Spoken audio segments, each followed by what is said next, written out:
الحمد لله نحمده ونستعينه ونستغفره ونؤمن به ونتوكل عليه ونعوذ بالله من شرور أنفسنا ومن سيئات أعمالنا من يهده الله فلا مضل له ومن يضلله فلا هادي له ونشهد أن لا إله إلا الله وحده لا شريك له ونشهد أن سيدنا محمدا عبده ورسوله ارسلہ بالہدی ودین الحق لیظہرہ علی الدین کلہ وکفی باللہ شہیدا فصلی اللہ علیہ وسلم تسلیما کثیرا کثیرا اما بعد فاعوذ باللہ من الشیطان الرجیم بسم اللہ الرحمن الرحیم وَإِذْ قَالَ مُوسَىٰ لِقَوْمِهِ يَا قَوْمِ لِمَ تُؤْذُونَنِي وَقَدْ تَعْلَمُونَ أَنِّي رَسُولُ اللَّهِ إِلَيْكُمْ فلما زاغوا ازاغ الله قلوبهم والله لا يهدي القوم الفاسقين۔ محترم بزرگوں، دوستوں، عزیزوں اور بھائیوں، آپ کو یاد ہوگا کہ جمعے کے ان اجتماعات میں ہم حضرت موسیٰ علیہ السلام کی سوانح حیات کا مطالعہ کرنے کی کوشش کر رہے ہیں، اس لیے کہ حضرت موسیٰ علیہ السلام اللہ تعالیٰ کے انتہائی جلیل القدر پیغمبروں میں سے ہیں، اور نبی اکرم صلی اللہ علیہ وسلم کے لیے اور آنے والے دنیا کے لیے قرآن مجید نے ان کا واقعہ، ان کی سوانح کو بڑی تفصیل سے بیان کیا ہے، اس لیے کہ وہ رہتی دنیا تک ایک ہدایت اور گائیڈنس کی حیثیت رکھتے ہیں۔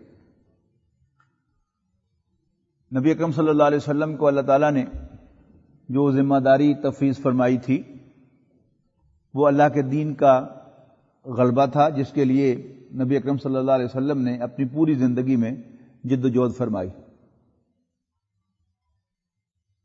خاص طور پر اگر آپ نوٹ کریں، وحی کے آغاز کے بعد سے لے کر نبی اکرم صلی اللہ علیہ وسلم کے وصال تک آپ کی حیات طیبہ میں بہت سے حالات، بہت سے واقعات پیش آئے، بہت سے ٹرنز آپ کی اس جد و جہد میں آئے۔ آپ نے بظاہر ایک دوسرے کے مخالف اقدامات اٹھائے اور کام کیے، لیکن اگر آپ نبی اکرم صلی اللہ علیہ وسلم کی حیات طیبہ کے مقصد کو سامنے رکھیں گے، آپ کے بھیجے جانے کے مقصد کو پیش نظر رکھیں گے، تو نبی اکرم صلی اللہ علیہ وسلم کی پوری زندگی، آپ کی پوری جد و جہد آپ کو ان ون لائن نظر آئے گی کہ یہ کام بھی آپ نے اسی مقصد کے تحت کیا، اور اس کے مخالف جو دوسرا کام کیا وہ بھی اسی مقصد کے تحت کیا۔ نبی اکرم صلی اللہ علیہ وسلم کی دعوت و تبلیغ یقیناً اسی مقصد کے حصول کے لیے تھی کہ اس زمین پر اللہ تعالیٰ کی حکمرانی قائم ہو، جس کا حکم آپ کو بالکل ابتدا میں سورہ مدثر میں دے دیا گیا تھا کہ وَرَبَّكَ فَكَبِّرْ، اپنے رب کو بڑا کرو۔ اور پھر نبی اکرم صلی اللہ علیہ وسلم سیف بدست میدان میں آئے، آپ گھوڑے کی پیٹھ پر سوار ہوئے تلوار ہاتھ میں لے کر، تو یہ بھی اسی مقصد کے لیے تھا۔ تو دعوت و تبلیغ ہو یا جہاد و قتال کے سارے مراحل ہوں، آپ کو اسی ایک مقصد کے لیے نظر آئیں گے۔ اسی طرح ہم یہ دیکھتے ہیں کہ مکی زندگی میں صحابہ کرام کو نبی اکرم صلی اللہ علیہ وسلم نے اپنے دفاع میں بھی ہاتھ اٹھانے کی اجازت نہیں دی، بلکہ ایک روایت کے مطابق حضرت عبداللہ ابن مسعود رضی اللہ تعالی عنہ نے ابو جہل کو تھپڑ مارا تھا، تو نبی اکرم صلی اللہ علیہ وسلم نے باقاعدہ ان کا سوشل بائیکاٹ کیا تھا۔ پھر آپ دیکھتے ہیں کہ وہی رسول اللہ صلی اللہ علیہ وسلم اور وہی قرآن مجید جو مکی زندگی میں صبر کی تلقین کر رہا ہے، اور نبی اکرم صلی اللہ علیہ وسلم سے یہ کہا جا رہا ہے کہ نحن عالم بما یقولون، ہمیں معلوم ہے کہ وہ کیا کہہ رہے ہیں، اور آپ ان کے اوپر کوئی زور نہیں رکھتے۔ فذکر بالقرآن من یخاف وعید، بس تم ایک ہی کام کرتے رہو، جو بھی میری ڈانٹ سے ڈرے اسے قرآن مجید کے ذریعے سے نصیحت کرتے رہو۔ تو نبی اکرم صلی اللہ علیہ وسلم کی پوری مکی زندگی وحی کے آغاز کے بعد وہ آپ کو ایک ہی کام نظر آئے گا، اور وہ کیا ہے کہ آپ نے قرآن مجید پڑھ پڑھ کر سنایا اور لوگوں کو واعظ و نصیحت فرمایا۔ اس کے ریئیکشن میں نبی اکرم صلی اللہ علیہ وسلم اور صحابہ کرام پر جو کچھ بھی بیتا، آپ نے اور صحابہ رضی اللہ عنہم نے اس پر صبر کیا۔ لیکن مدنی زندگی میں نبی اکرم صلی اللہ علیہ وسلم نے فرمایا کہ پوچھا گیا جب ان سے کہ سب سے بہتر شہید فی سبیل اللہ کون ہے، تو نبی اکرم صلی اللہ علیہ وسلم نے ارشاد فرمایا کہ جو اللہ کے راستے میں نکلے لیکن وہ لڑتا چلا جائے اور منہ واپس نہ موڑے یہاں تک کہ وہ اللہ کے راستے میں شہید نہ ہو جائے۔ یعنی وہی پیغمبر، وہی کتاب، وہی صحابہ، لیکن ایک وقت پر انہیں دفاع میں بھی ہاتھ اٹھانے کی اجازت نہیں، تو دوسرے موقع پر انہیں جنگ میں ہرگز پیٹھ دکھانے کی اجازت نہیں دی جا رہی۔ پھر آپ دیکھتے ہیں کہ نبی اکرم صلی اللہ علیہ وسلم پہلے یہود کے ساتھ جب مدینہ منورہ تشریف لائے تو یہودیوں کے 3 قبیلے عین مدینہ منورہ کے اندر آباد تھے، اور روایات کے مطابق وہ نبی اکرم صلی اللہ علیہ وسلم کے دست و بازو بننے کے لیے ہی یہاں منتقل ہوئے تھے، لیکن آپس میں وہ لڑتے رہتے تھے، اوس اور خزرج کے درمیان بھی لڑائیاں ہوتی رہتی تھی۔ تو نبی اکرم صلی اللہ علیہ وسلم نے انہیں ایک میز پر بٹھایا، ان سب کو، اور ان سے کہا کہ تم اپنے اپنے قبیلے کا نظام جیسے تمہارا نظام ہے اس طرح چلاؤ، یعنی تمہارے قبیلے اندرونی طور پر خود مختار ہوں، آٹونومس ہوں، لیکن تم آپس کے جھگڑے میز پر بیٹھ کر طے کیا کرو، بجائے جنگی سلوشن کے تم سیاسی سلوشن تلاش کیا کرو، اور اگر تم آپس میں بیٹھ کر وہ سیاسی تصفیہ نہ کر سکو تو پھر اللہ کے رسول صلی اللہ علیہ وسلم ان کے درمیان فیصلہ فرمائیں گے۔ اور یہ زمین پر ایسا ہوتا ہے کہ نبی اکرم صلی اللہ علیہ وسلم انہیں یہ مشورہ دے رہے ہیں کہ آپس میں لڑنا بھڑنا بتاؤ، تم کتنے کتنے آدمی قتل کروا چکے ہو ایک دوسرے کے ہاتھوں، تو کیوں نہیں تم میز پر بیٹھ کے آپس میں معاملات کو طے کرتے؟ انہوں نے کہا ٹھیک ہے ہم کر لیتے ہیں، تم اپنا اپنا نظام قبیلے کے اندر کا جیسے مرضی چلاؤ، لیکن آپس کے معاملات میز پہ بیٹھ کے طے کیا کرو۔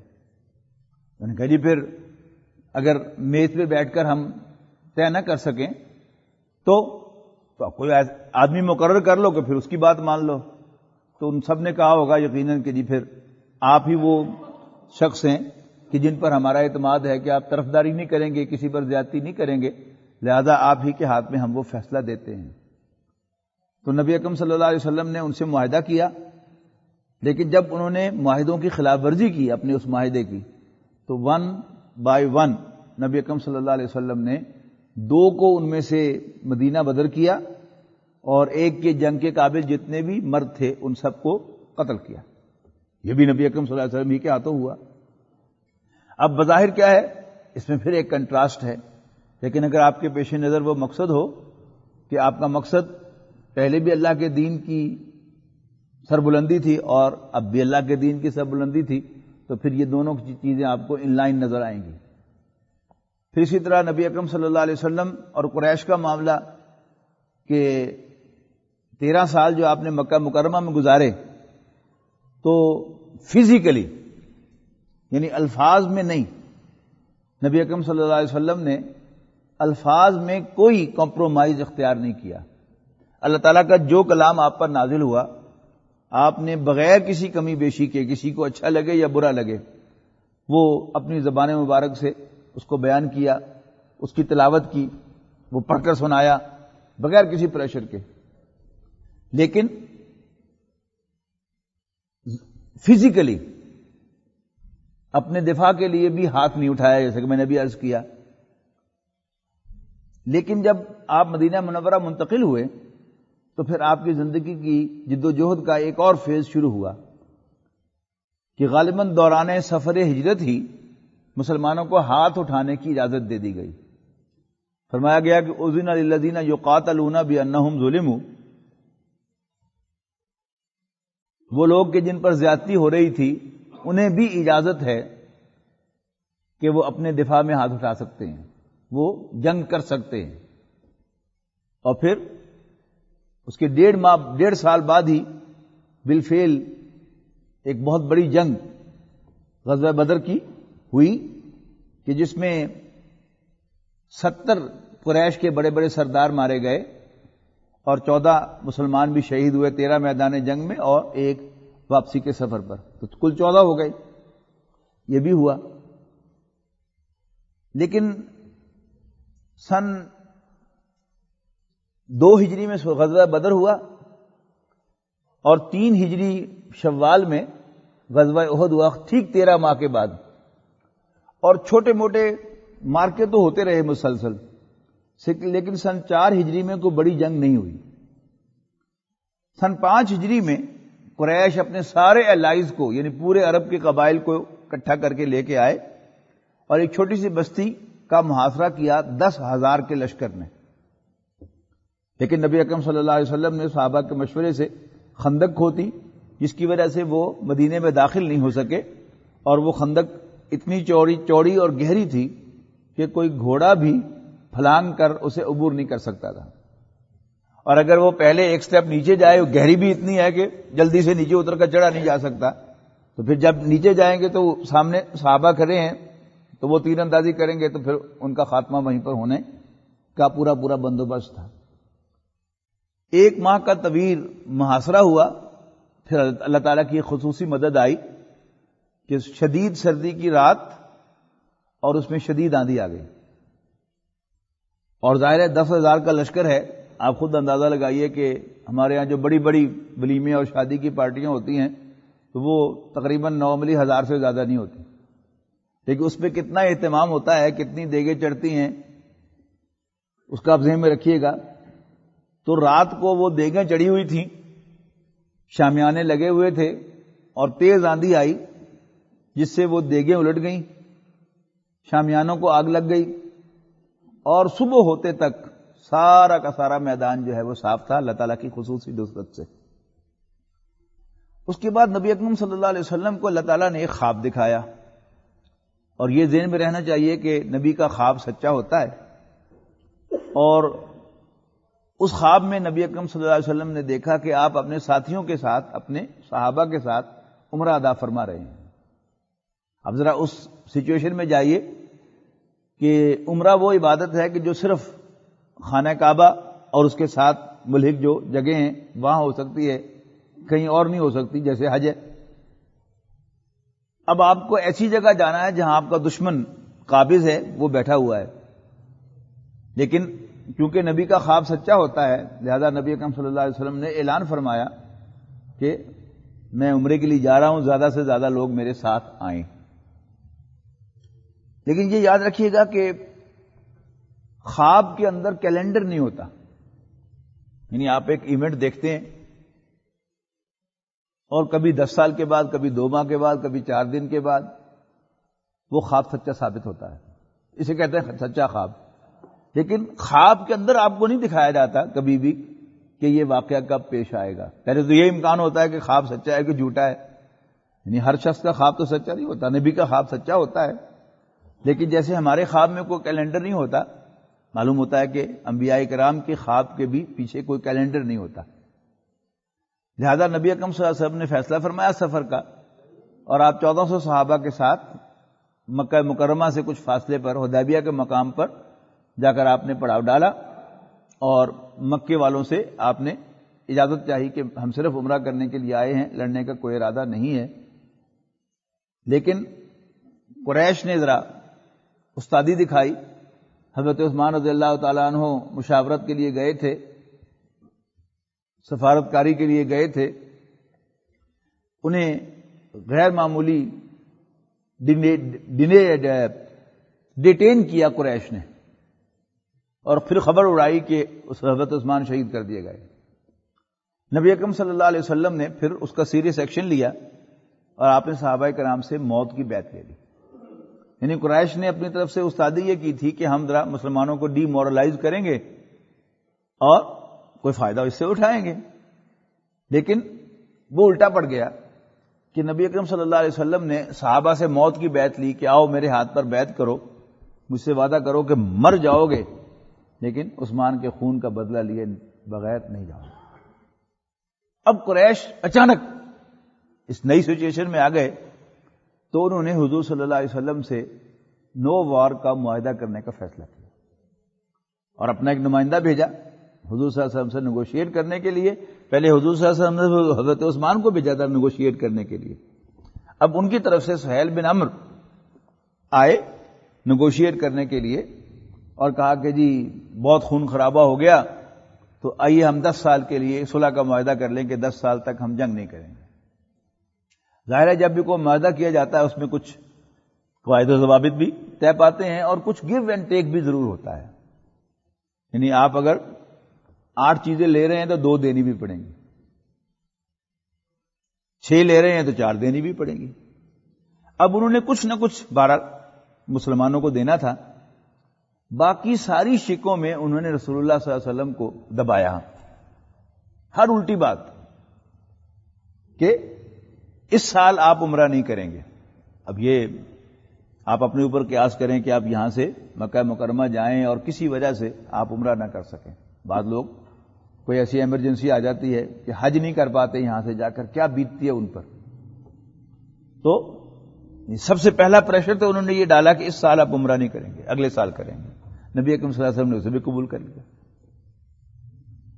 پھر کہا کہ جی اگر کوئی کافر ہم میں سے کوئی مسلمان ہو کر آپ کے پاس جائے گا تو آپ پابند ہوں گے کہ اسے واپس کر دیں، لیکن اگر آپ کا کوئی آدمی ہمارے پاس آئے گا تو ہم اسے واپس نہیں کریں گے. آپ نے یہ بھی قبول کر لیا. لیکن بہرحال ایک چیز انہیں دینی پڑی، دینی بھی کیا، برابری کی بنیاد پر کرنی پڑی کہ عرب کا کوئی بھی قبیلہ آزاد ہوگا کہ چاہے تو وہ آپ کا الائی بن جائے یا قریش کا. اور بہرحال یہ معاہدہ ہو گیا اور نبی اکرم صلی اللہ علیہ وسلم نے قبول کر لیا ان کی تمام پریشرز کو. یہاں تک کہ سہیل بن عمرو نے ایک اعتراض کیا اس تحریر پر جو حضرت علی رضی اللہ تعالیٰ عنہ لکھ رہے تھے، اور حضرت علی نے اس کی ٹاپ پر لکھا کہ یہ محمد رسول اللہ اور قریش کے درمیان طے پانے والا معاہدہ ہے. تو اس نے قانونی نقطہ اٹھایا. انہوں نے کہا اگر ہم یہی مان لیں کہ آپ اللہ کے رسول ہیں تو پھر جھگڑا کس بات کا ہے؟ اسے کاٹیں اور لکھیں یہ معاہدہ محمد بن عبداللہ اور قریش کے درمیان ہے. تو نبی اکرم صلی اللہ علیہ وسلم اس پر بھی راضی ہو گئے کہ ہاں یہ نقطہ ٹھیک ہے.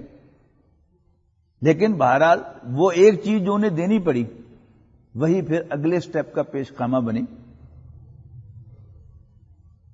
کہ عرب کے 2 قبائل ایک دوسرے کے دشمن تھے، بنو خزاعہ اور بنو بکر. بنو بکر قریش کے الائز سے پہلے تھے. تو جو ہی یہ معاہدہ ہوا بنو خزاعہ نے آگے بڑھ کر رسول اللہ صلی اللہ علیہ وسلم سے دوستی کے لیے ہاتھ بڑھایا اور معاہدہ کر لیا، الائز بن گئے. قریش کو بڑا غصہ آیا کہ برحال معاہدہ کرنا تھا تو ہمیں کچھ نہ کچھ دینا ہی تھا، اس کا یہ مطلب کہاں سے انہوں نے نکال لیا کہ وہ بالکل آزاد ہو گئے. لہذا سبق سکھانے کا فیصلہ کیا اور اگلے سال نبی اکرم صلی اللہ علیہ وسلم اور صحابہ نے عمرہ قضا ادا کیا. اور اس کے جلد ہی بعد قریش نے بنو بکر کو اکسایا کہ تم بنو خزاعہ پر حملہ کرو، ہم تمہاری مدد کریں گے، اور کچھ بندے ان کے مار دیے.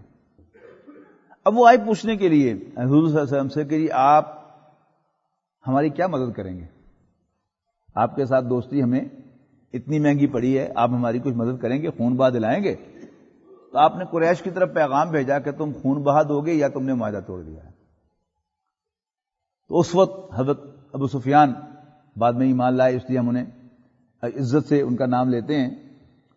پتہ نہیں کس موڈ میں تھے، حالانکہ بہت بڑے سیاستدان تھے. تاریخ انسانی نے جو بڑے بڑے سیاستدان پیدا کیے ہیں ان میں ایک بہت بڑا نام ابو سفیان کا بھی ہے.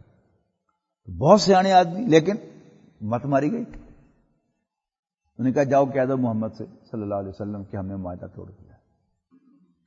ابھی وہ ایلچی واپس نہیں آیا تھا، حضور صلی اللہ علیہ وسلم کا بھیجا ہوا بندہ واپس نہیں آیا تھا کہ ابو سفیان کو ہوش آ گئی اور وہ خود چل کر مدینے آئے اس شخص کے پیچھے پیچھے، اور ٹو ہز سرپرائز کسی نے ان کی بات بھی نہیں سنی. نیگوسیشن تو بہت دور کی بات ہے، یعنی معاہدے کی تجدید کے لیے آئے تھے، اس لیے کہ انہوں نے محسوس کیا اب تو ہم لڑنے کے قابل ہیں ہی نہیں، یہ ہم سے کیا غلطی ہو گئی، لیکن نہیں ہوا. اور یہ 7 ہجری کی بات ہے، 8 ہجری میں مکہ فتح ہو گیا. میں کر رہا تھا کہ حضرت موسیٰ علیہ السلام کی کہانی جو اللہ تعالیٰ نے رسول اللہ صلی اللہ علیہ وسلم کو اس تفصیل سے سنائی ہے، اس کا خلاصہ اگر نکالا جائے تو وہ کیا ہے؟ دیکھو،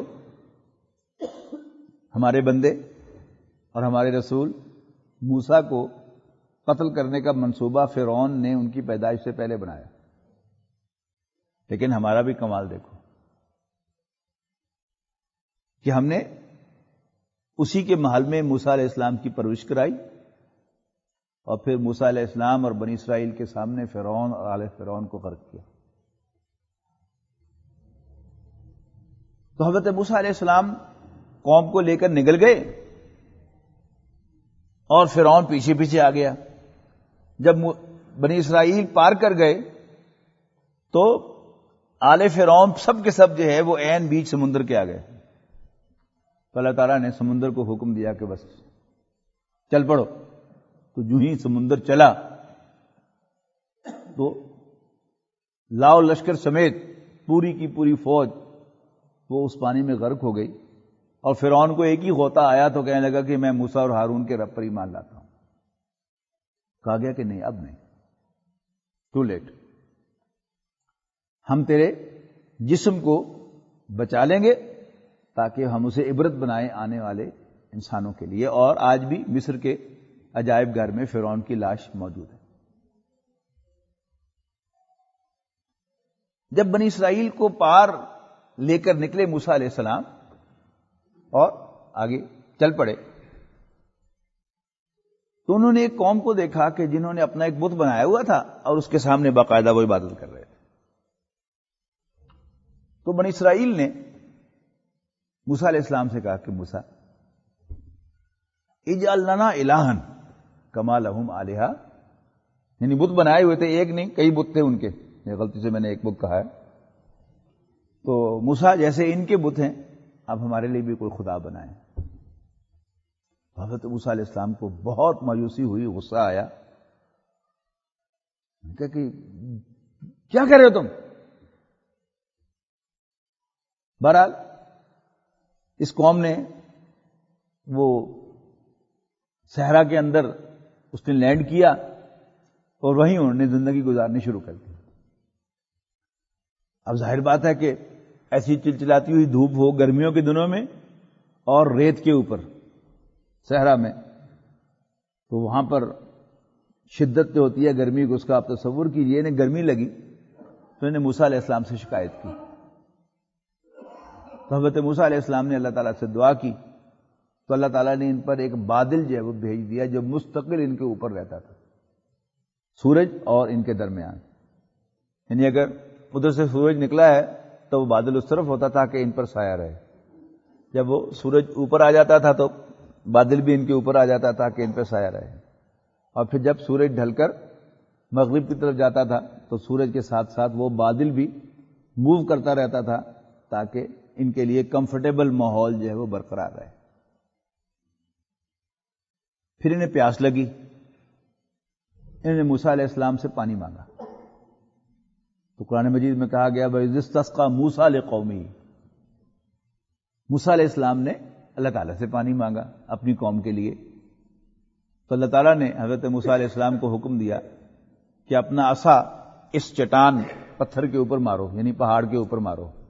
حضرت موسیٰ علیہ السلام نے اللہ کے حکم سے وہ لاٹھی اپنی پہاڑ کو ماری اور پہاڑ میں سے 12 چشمے جاری ہو گئے. 12 کس لیے کہ یہ 12 خاندان تھے. اگر حضرت یوسف علیہ السلام کی سٹوری آپ کے ذہن میں ہے تو حضرت یعقوب علیہ السلام کے 12 بیٹے تھے اور ان سے 12 قبیلے وجود میں آئے. تو ہر قبیلے کو ایک پانی کا چشمہ حضرت موسیٰ علیہ السلام نے الاٹ کر دیا اور یوں پھر ان کے پانی کا مسئلہ حل ہو گیا. پھر انہیں بھوک لگی. حضرت موسیٰ علیہ السلام سے تقاضا کیا کہ جی بھوک بہت لگ رہی ہے. پھر حضرت موسیٰ علیہ السلام نے اللہ تعالیٰ سے درخواست کی کہ میری قوم کو بھوک لگی ہوئی ہے. تو اللہ تعالیٰ نے ان پر من و سلوہ نازل فرمایا.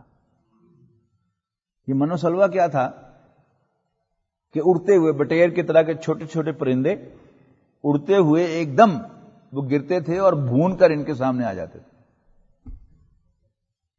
باربیکیوڈ. اور جب صبح سو کر اٹھتے تھے تو اوس کی طرح ایک چیز جو تھی وہ ہر جگہ پڑی ہوئی ہوتی تھی، جیسے اوس پڑتی ہے اس طرح، اور یہ اس کو اکٹھا کر کے اس کو کھا لیتے تھے. تو یہ میٹھا تھا، کاربوہائیڈریٹ تھا، اور وہ جو بٹیر کی طرح کے جانور تھے وہ گویا پروٹین تھی. تو مکمل ڈائٹ اللہ تعالیٰ نے ان کے لیے آسمان سے بھیج دیا، من و سلوہ. لیکن اس قوم کی ایک خاص بات یہ تھی، مثبت طور پر خاص نہیں، منفی طور پر خاص، کہ یہ ناشکری قوم تھی. یعنی حضرت موسیٰ علیہ السلام نے ان کے لیے کیا کچھ کیا، لیکن جب ذرا سا ہوا تو پچھلی مرتبہ بیان کر چکا ہوں کہ ان کے بڑوں نے حضرت موسیٰ علیہ السلام کو کوسنا شروع کر دیا، آزادی آزادی آزادی، لو اللہ پر آزادی، تمہارے آنے پر بھی ہمارے بچے قتل ہوئے اور اس کے بعد بھی بچے قتل ہوئے، آزادی. حضرت موسیٰ علیہ السلام نے ان کو فرعون اور اس کی قوم سے نجات دلائی. چاہیے یہ تھا کہ حضرت موسیٰ علیہ السلام کے وہ بے حد شکر گزار ہوتے، لیکن شکر گزاری کی رتی بھی ان کے اندر نہیں تھی. چھوٹی چھوٹی بات پر حضرت موسیٰ علیہ السلام کو پریشان کرتے تھے اور انہیں کوسنا شروع کر دیتے تھے. بہرحال حضرت موسیٰ علیہ السلام ان کے لیے یہ سب کچھ اللہ تعالیٰ سے مانگتے رہے اور وہ سب کچھ انہیں اللہ تعالیٰ سے لے کر پرووائڈ کرتے رہے. لیکن اس قوم کی ناشکری میں کوئی فرق نہیں آیا. جب من و سلوہ بڑی آرام سے زندگی گزر رہی ہے، اگرچہ صحرا ہے لیکن سائبان ہے بادل کا. سائبان سمجھتے ہیں نا؟ نوجوانوں کے لیے کہہ رہا ہوں کہ تمبو جو ہوتا ہے نا، یہ فنکشنز کے جو لگایا جاتا ہے اسے سائبان کہتے ہیں. اور پانی کے لیے 12 چشمے تھے اور کھانے کے لیے من و سلوہ تھا. تو ان کی ناشکری کی انتہا ہوئی کہ انہوں نے کہا کہ موسیٰ، ایک ہی قسم کا کھانا کھاتے کھاتے ہم تنگ آتے ہیں، منوٹنی ہے بہت زیادہ، اس میں کچھ تھوڑی سی ویرائٹی ہونی چاہیے. ہم چاہتے ہیں کہ ہم پیاز بھی کھائیں اور ہم کھیرے بھی کھائیں اور دالیں بھی کھائیں. دل میں ان کے کیا تھا کہ جس طرح یہ من و سلوہ آسمان سے آ رہا ہے، شاید وہ سب کچھ بھی آسمان سے ان کے لیے نازل ہوگا. لیکن اللہ تعالیٰ نے کہا کہ نہیں، اب اگر تمہیں یہ پسند نہیں ہے، تم ناشکرے ہو، تو پھر ناشکری کی سزا کیا ہے؟ پھر تمہیں خود اب کھیتی باڑی کرنی ہوگی، چلے جاؤ. ایک فرٹائل لینڈ کی طرف انہیں ڈائریکٹ کیا کہ جاؤ اور اپنا بناؤ اور اپنا کھاؤ. قدم قدم پر اس قوم نے ناشکری کی. حضرت موسیٰ علیہ السلام کو اللہ تعالیٰ نے کوہ طور پر دوبارہ بلایا تورات عطا کرنے کے لیے. یہ ذہن میں رکھیے گا کہ اب تورات کیوں عطا ہو رہی ہے. حضرت موسیٰ علیہ السلام فرعون کی طرف بھیجے ہوئے بھی رسول تھے اور رسولاً الی بنی اسرائیل کی طرف بھیجے ہوئے رسول تھے. جب تک بنی اسرائیل قید تھے، غلام تھے، تو انہیں شریعت عطا نہیں کی گئی، اس لیے کہ اللہ تعالیٰ کے احکام آزادوں کے لیے ہوتے ہیں. جو پہلے کسی اور کا محکوم اور غلام ہے اس کو حکم نہیں دیے جاتے. فرعون غرق ہو گیا، بنی اسرائیل آزاد ہو گئے، تو اب حضرت موسیٰ علیہ السلام کی ایک ہی بعثت باقی رہ گئی، الی بنی اسرائیل کی. اب اس میں یہ سارے واقعات پیش آ رہے ہیں. اللہ تعالیٰ نے اب ان کو دوبارہ بلایا کوہ طور پر تورات دینے کے لیے. تو پیچھے سے ان میں سے ایک شخص تھا سامری، جس کا نام تھا، اس نے نوٹ کر لیا تھا کہ یہ قوم جو ہے یہ ایک پیکر محسوس کی تلاش میں ہے. یہ پیکر محسوس جو ہیں وہ علامہ اقبال کے شعر کی طرف اشارہ ہے. خوگر پیکر محسوس تھی انسان کی نظر. یہ شکوہ کا شعر ہے کہ خوگر پیکر محسوس تھی انسان کی نظر. اور ان کی مشہور غزل جو ہے کہ کبھی اے حقیقت منتظر نظرہ لباس مجاز میں، کہ ہزاروں سجدے تڑپ رہے ہیں میری جبین نیاز میں. کہ ہم اللہ تعالیٰ کو بن دیکھے مانتے ہیں، اس کو دیکھے بغیر جو ہے ہم ایزیوم کر کے کہ ہم اس کے پاؤں میں سر رکھ رہے ہیں، سجدہ کرتے ہیں، جھکتے ہیں اس کے سامنے، یوں ہاتھ پھیلا کر اس سے دعا مانگتے ہیں. دیکھا ہم میں سے اس کو کسی نے نہیں ہے. تو کبھی اے حقیقت منتظر نظر آ لباس مجاز میں. تو یہ انسان کی بہرحال ایک کمزوری ہے کہ وہ کوئی محسوس چیز چاہتا ہے جو اسے نظر آتی ہو، جس کو ہاتھ لگا کر چھو سکتا ہو.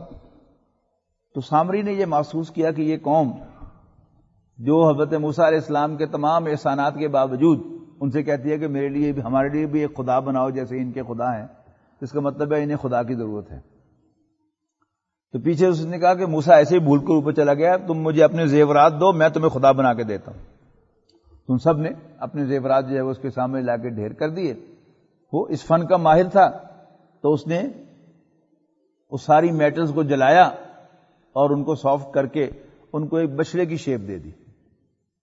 اس میں تھے اس حساب سے سوراخ بنائے تھے کہ اس میں سے ہوا گزرتی تھی، ہو کی آواز آتی تھی. اور ان سے کہا کہ اب اس کے سامنے پوجا کرو، اس کی سجدہ کرو. تو بنی اسرائیل کے بہت سے لوگوں نے آگے بڑھ کر اسے سجدہ کیا اور اس کی عبادت شروع کر دی. یہاں تک کہ جب موسیٰ علیہ السلام واپس تشریف لائے تو انہوں نے عجیب منظر دیکھا. وہ اپنے بھائی ہارون علیہ السلام کو اپنا نائب بنا کر گئے تھے. تو پہلے تو انہوں نے ان کی سرزنش کی، یہ تم نے کیا کیا ہے، یہ تم نے میری نیابت کی ہے. لیکن باہر انہوں نے کہا کہ جی میں تو اس سے ڈرتا رہا کہ قوم ڈیوائیڈ نہ ہو. اور حضرت موسیٰ علیہ السلام نے اس بچڑے کو جلایا اور قوم سے کہا کہ اپنے میں سے خود سرکردہ لوگ ڈھونڈو جنہوں نے یہ حرکت کی ہے اور انہیں اپنے ہاتھوں سے قتل کرو، یہ تمہاری طرف سے توبہ ہوگی اللہ تعالیٰ کے ہوگی. وہ کام بھی انہوں نے کر دیا. اس کے بعد حضرت موسیٰ علیہ السلام کو اللہ تعالیٰ نے حکم دیا کہ تمہارا اصل ہوم لینڈ جو ہے وہ فلسطین ہے، جہاں سے وہ حضرت یوسف علیہ السلام کے ساتھ یہ مصر شفٹ ہوئے تھے. اب تمہیں اپنی وہ اصل ہوم لینڈ فتح کرنی ہے لڑ کر، اور وہاں پر تورات کو نافذ کرنا ہے، اللہ تعالیٰ کے احکام کا نفاذ کرنا ہے. اور خوشخبری دے دی کہ بس تمہیں صرف حملہ کرنا ہے، اللہ تعالیٰ تمہیں فتح نصیب فرمائے. لیکن اس قوم نے جس ناشکری کا ثبوت دیا وہ اپنے پیک کو پہنچ گئی جب انہوں نے کہا کہ اذهب انت وربک فقاتلا انا ہاہنا قاعدون. موسیٰ آپ جائیں اور آپ کا رب جائے اور آپ دونوں جا کر جنگ کریں، شہر فتح ہو جائے تو پھر ہمیں بتا دیں، ہم بھی آ جائیں گے اور وہاں پر ہم اپنی حکومت قائم کر لیں گے. اس پر حضرت موسیٰ علیہ السلام بہت زیادہ مایوس ہوئے اور انہوں نے فرمایا، اللہ تعالیٰ کی حضور گزارش کی کہ ربی انی لا املک الا نفسی و اخی، ربا مجھے صرف اپنے آپ پر اور اپنے بھائی ہارون پر اختیار ہے. ففرق بیننا و بین القوم الفاسقین، پس تو ہمارے اور اس نافرمان قوم کے درمیان جدائی ڈال دے. تو حضرت موسیٰ علیہ السلام کا بھی اسی صحرا میں وصال ہوا، حضرت ہارون کا بھی وہیں وصال ہوا. اس کے بعد یعنی آزادی ملنے کے 40 سال کے بعد پھر حضرت موسیٰ علیہ السلام کے خلیفہ تھے یوشع بن نون، وہ بھی نبی تھے. ان کی قیادت میں قوم نے جہاد کیا، قتال کیا، اللہ کے راستے میں جنگ کی، شہر کو فتح کیا اور وہاں پر اسلامی حکومت قائم کی اور تورات کو نافذ کیا. پھر اس قوم پر ٹرمائلز آتے رہے، یعنی اللہ تعالیٰ نے پہلے سے انہیں وارننگ دی تھی کہ تم زمین میں فساد پھیلاؤ گے 2 مرتبہ، اور 2 مرتبہ ہی اللہ تعالیٰ تم پر اپنے خونخوار درندے بھیجے گا. یعنی انسان ہی ہوں گے لیکن بہت زیادہ خونخوار ہوں گے، وہ تمہارے شہر کی اینٹ سے اینٹ پہ جائیں گے اور تمہارا قتل عام کریں گے. تو ایک تو حملہ ہوا ان کے اوپر اٹلی سے، یہ رومن ٹائٹس بادشاہ تھا، وہ آیا اور اس نے آ کر ہیکل سلیمانی جو حضرت سلیمان علیہ السلام نے جو مسجد بنائی تھی اس کو مسمار کر دیا، اس کی جڑوں میں بھی ہل چلا دیا. جن کے بنی اسرائیل کا سمبل تھا ظاہر ہے وہ، جیسے آج مسلمانوں کا سمبل جو ہے وہ کیا ہے، وہ حرمین ہے. تو اگر کوئی معاذ اللہ، صرف مثال کے طور پر کہہ رہا ہوں، انشاءاللہ ایسا کبھی ہوگا نہیں، اگر کہیں خانہ کعبہ مسمار ہو جائے تو مسلمانوں کی اس سے زیادہ تذلیل نہیں ہو سکتی. تو یہ ان کی سمبل تھا. یعنی بڑی بڑی حکومتیں قائم ہوئیں، حضرت سلیمان کی حکومت، حضرت داؤد کی حکومت، یہ بڑی حکومتیں تھیں. حضرت سلیمان کی حکومت ہواؤں پر بھی تھی اور جنات پر بھی ان کا تسلط تھا. ایک اس کے بعد پھر زوال کے دور آئے ہیں ان کے اوپر، کہ ایک مرتبہ وہ رومن ٹائٹس آیا اور پھر نیبوکیڈ نظر ایک بادشاہ تھا، یہ آیا، اس نے حملہ کیا اور اس نے پھر ان کی اینٹ سے اینٹ پہ جائی. بہرحال اس قوم کی جو ناشکری ہے وہ انتہا کو پہنچی ہوئی تھی.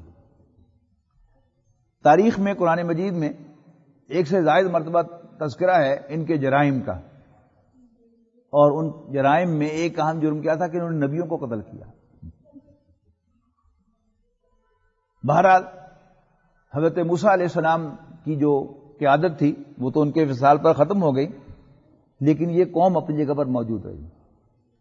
پھر انشاءاللہ کبھی وقت ہوگا تو پھر اس قوم کی باقی تاریخ جو ہے، پھر ان کے جرائم، یہ پھر ان کے جرائم جو ہیں وہ چلے جاتے ہیں حضرت عیسیٰ علیہ السلام تک. یعنی حضور صلی اللہ علیہ وسلم سے پہلے آخری جو نبی ہیں وہ حضرت عیسیٰ علیہ السلام ہیں.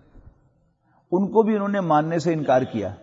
اور ابھی 25 دسمبر کے قریب جو جمعہ تھا اس میں نے حضرت عیسیٰ علیہ السلام کے حوالے سے بھی بات محسوس کیا، ساتھ آپ جوڑ لیں تو پوری کی پوری تاریخ بنی اسرائیل جو ہے وہ آپ کے سامنے آ جائے گی. تو حضرت موسیٰ علیہ السلام کی سمانے اور نبی اکرم صلی اللہ علیہ وسلم کی حیات طیبہ اور آپ کی جد و جہد، اس کے درمیان بہت سی چیزیں جو مشترک ہیں، اور حضور صلی اللہ علیہ وسلم کی رہنمائی کے لیے ہی تفصیل کے ساتھ حضرت موسیٰ علیہ السلام کا ذکر کیا گیا ہے کہ ہم جو کہتے ہیں وہ آپ کرتے چلے جائیں، نتائج تک پہنچانا یہ ہماری ذمہ داری ہے. اور اللہ تعالیٰ نے اپنا وہ کام کر کے دکھایا، جیسے حضرت موسیٰ علیہ السلام کو بچایا، یا جیسے حضرت یوسف علیہ السلام کو کہاں سے کہاں پہنچایا اللہ تعالیٰ نے، جبکہ ان کے بھائیوں نے انہیں کنویں میں پھینک دیا. تو یہ اصل میں اللہ تعالیٰ کے کام ہیں. دین کی جو سب سے زیادہ شیریں چیزیں ہیں، جو پھل ہیں انسان کو دنیا میں ملتے ہیں، ان میں ایک پھل جو ہے وہ یہ ہے کہ انسان کو اس بات کا یقین حاصل ہو جائے کہ جو کچھ بھی ہوتا ہے وہ اللہ تعالیٰ ہی کرتا ہے. اور اللہ تعالیٰ نے جو ٹارگٹ سیٹ کیا ہے وہ ٹارگٹ اچیو ہو کے رہتا ہے، خواہ پوری دنیا مخالفت کر لے. نبی اکرم صلی اللہ علیہ وسلم نے حضرت عبداللہ ابن عباس سے فرمایا تھا کہ یاد رکھنا اگر سب لوگ جمع ہو جائیں تمہیں کوئی فائدہ پہنچانے کے لیے تو تمہیں اتنا ہی فائدہ پہنچا سکیں گے جتنا اللہ نے تمہارے لیے لکھا ہے، اور اگر سب انسان جمع ہو جائیں تمہیں کوئی نقصان پہنچانے کے لیے تو اتنا ہی نقصان پہنچا سکیں گے جتنا اللہ تعالیٰ نے تمہارے لیے لکھا ہے، تمہارے خلاف لکھا ہے. تو اس بات کا یقین کہ اللہ تعالیٰ فعال لما یرید ہے، یہ عربی کے الفاظ ہیں، یاد کریں تو بہت اچھا ہے، لیکن ترجمہ تو یاد رکھیں کہ اللہ تعالیٰ جس چیز کا ارادہ کرے اسے کر گزرنے والا ہے. میں آپ دنیا کے بڑے سے بڑے حکمران وہ پلان کرتے ہیں لیکن ان کے سارے پلانز کامیاب نہیں ہوتے. لیکن ایسا ہو نہیں سکتا کہ اللہ تعالیٰ کوئی پلان کرے اور وہ کامیاب نہ ہو. اس کی پلاننگ پکی ہوتی ہے، اس کے فیصلے پکے ہوتے ہیں. اگر اللہ تعالیٰ ہمیں سے کسی کو کچھ دینا چاہے تو کوئی روک نہیں سکتا، اور کسی کو نہ دینا چاہے تو کوئی دے نہیں سکتا. یہ مضمون اتنا اہم ہے کہ نبی اکرم صلی اللہ علیہ وسلم نے اسے فرض نماز کے بعد کے جو اذکار ہیں ان میں شامل کیا ہے. آپ سنتے ہوں گے ائمہ کی زبان سے کہ اللہم لا مانع لما اعطیت، اے اللہ جو تو دے اسے کوئی روک نہیں سکتا، ولا معطی لما منعت، اور جو تو نہ دینے کا فیصلہ کرے وہ کوئی دے نہیں سکتا. اور کسی بڑے کی بڑائی تیرے سامنے کوئی حیثیت نہیں رکھتی. اللہ تعالیٰ سے دعا ہے کہ اللہ تعالیٰ ہمیں اس کی ذات پر ایسا ہی یقین عطا فرمائے، تو پھر ٹینشن پریشانی نام کی کوئی شے انشاءاللہ ہمارے قریب نہیں آ سکتی. بارک اللہ لی ولکم فی القرآن العظیم ونفعنی وإیاکم بالآیات والذکر الحکیم. خليل بالقرآن هو إمامنا على هداية الله آمتنا. كلام ربنا هدايتنا عطاء جبريل